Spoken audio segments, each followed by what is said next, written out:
Come molti ricorderanno, nel 1995 inizia l'avventura televisiva di Verde a Nord-Est ed è in quel periodo che Placido Manoli incontra un assessore provinciale fresco di nomina, Luca Zaia. Eletto nelle liste della Lega Nord, assume il referato delle politiche agricole della provincia di Treviso.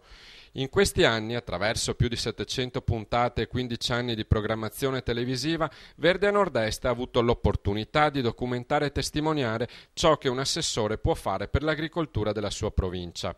A quel tempo Zaia era agli esordi della sua carriera politica, che lo ha portato poco dopo, nel 1998, a diventare il più giovane presidente di provincia d'Italia.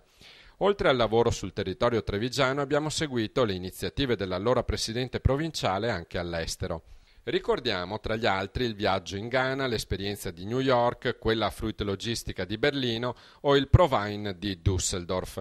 La sua profonda fiducia nel grande potenziale della marca e dei suoi prodotti, a cominciare da Radicchio, lo ha convinto a investire energie e risorse nello sviluppo di questo settore. Grazie ad uno staff preparato è riuscito a fare rete con gli attori principali del territorio, che a tutt'oggi rappresenta uno dei punti di forza della provincia di Treviso. Occupandoci di agricoltura, Luca Zaia è stato uno dei nostri interlocutori più importanti dal giugno 2005 fino al maggio 2008, in seguito alla nomina regionale di vicepresidente con deleghe alle politiche del turismo e dell'agricoltura.